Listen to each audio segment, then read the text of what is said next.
E para falar mais sobre o Santos, eu converso agora com o editor do Santa Portal, Juan Reol. Juan, boa noite. 6 rodadas.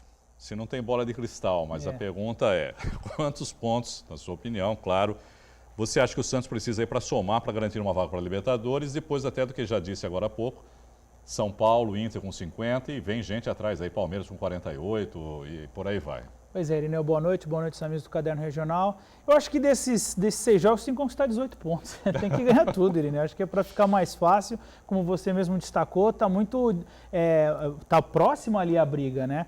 A distância do Santos para o Vasco é a mesma do Santos para o Corinthians, quer dizer, tá muito próximo ali e eu acho que o Santos não pode vacilar. Na verdade, nem encaro essa partida do Figueirense muito como um vacilo. O Santos vinha daquele jogo complicado contra o São Paulo, principalmente da questão física e de todo aquele esforço que o Santos teve para vencer o São Paulo, aquele campo muito molhado, encharcado.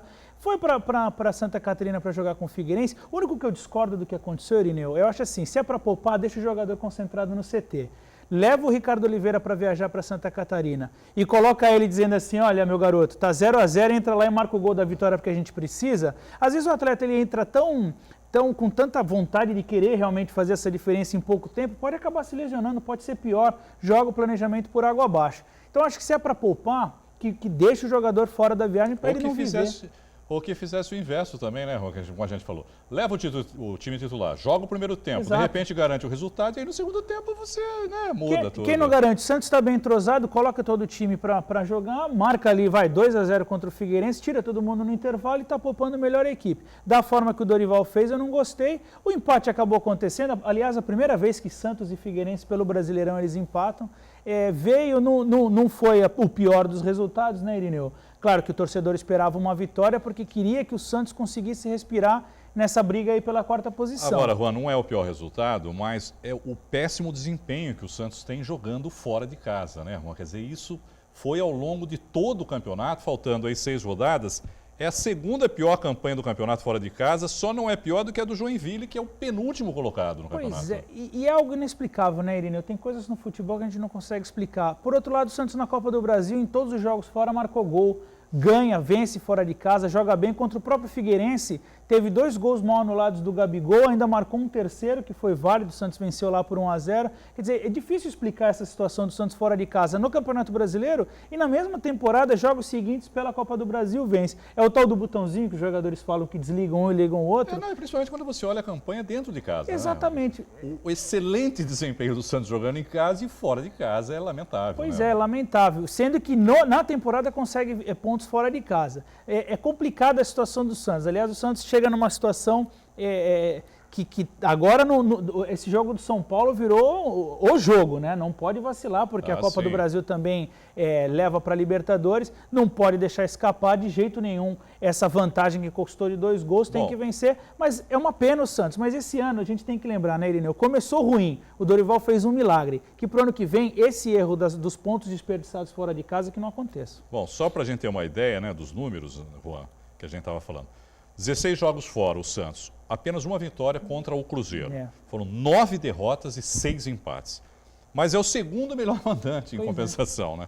Na Vila são 16 jogos, foram 13 vitórias, 1 derrota e 2 empates. 85% de aproveitamento. Quer dizer, é uma diferença muito grande de desempenho, né, Juan? Gritante, Irineu. E assim, esses números ruins do Santos, mesmo em casa, que é a derrota para o Grêmio, que conta muito, aliás, foi 3-1, um resultado horrível se a gente for pensar em relação ao São Paulo quarta-feira, aconteceram com outro treinador, com o Marcelo Fernandes. Depois que o Dorival chegou, mudou também até o desempenho do Santos dentro de casa. Mas, claro, fora de casa não conseguiu consertar. Agora, o que mais me chama a atenção é na Copa do Brasil o Santos ter essa disposição que tem, fazer os resultados fora de casa, e no Campeonato Brasileiro parece que o jogador entra diferente, acho que essa questão da competição ser longa, não sei se o jogador entra em campo pensando, se eu não for bem agora, tem um outro jogo fora para eu ir bem. Não dá para entender por que na Copa do Brasil vence e no Campeonato Brasileiro não vence. Acaba sendo, para se lamentar muito esse 0-0 por isso. Agora, você empatar fora de casa no Brasileirão, independente dessa situação do Santos, não é ruim. E, de uma forma ou de outra, o Santos permaneceu na 4ª colocação porque os adversários ajudaram. Encostou, mas ele permanece ali. Se a competição tivesse acabado no fim de semana, estava classificado. Bom, só para não ficar devendo informação, né, para os nossos telespectadores, o melhor mandante do campeonato é o líder da competição, o Corinthians, né? O Corinthians nem poderia ser diferente, acho. está né? fazendo a diferença. Né? Bom, vamos agora de Campeonato Paulista da Segunda Divisão. O Jabaquara se despediu da competição, perdendo em casa para o Acisense. Logo no primeiro minuto de jogo, o lateral direito Gabriel Modesto contou com o desvio da zaga em cobrança de falta para abrir o placar para os visitantes. Melhor em campo não demorou para o Acisense ampliar. Gabriel Virgulino bateu da entrada da área, 2-0. Ainda no primeiro tempo, o Jabuca diminuiu. Alex Tanque fez boa jogada e Gilmar mandou para as redes. Mas ficou nisso. Foi a única vitória do time de Assis na segunda fase da competição.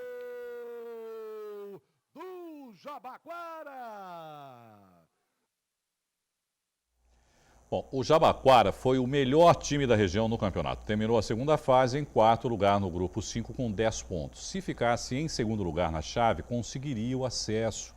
Mas, de qualquer maneira, foi uma boa campanha, né, Juan? Principalmente se a gente levar em consideração também que o time perdeu o presidente, né, ainda durante a campanha, teve problema de salários atrasados. Então, quer dizer, no final da história, acho que Olha, Irineu, é positivo, não é? Pois é, vale lembrar que o Manuel Gonzalez, o presidente, faleceu ao longo da temporada. A impressão que dá, Irineu, é que o Jabaquara se planejou para a primeira fase. Acho que eles não imaginavam que eles fossem se classificar. Eles planejaram uma primeira fase e ignoraram a segunda. E o Jabaquara fez uma... E quando passaram para a segunda fase, e agora? O que a gente faz? Nossa, aí faltou salário, tudo aconteceu nessa segunda fase. Eles fizeram uma primeira fase excelente, a equipe classificou já para a fase seguinte, que é a fase decisiva da competição, com 4 partidas de antecedência. Foi muito bem o trabalho do Excel, só elogios. E aí chega nessa fase que é a decisiva, a segunda fase, que os 2 primeiros se classificariam. O Jabaquara apenas na 5ª rodada conquistou a primeira vitória, perdeu pontos em casa. Esse é o último jogo, o Jabaquara já jogou, se despedindo da temporada. Mas perdeu para o Grêmio Prudente quando ainda tinha chances ali de brigar com o Olímpia e com o São Carlos, que eram os primeiros da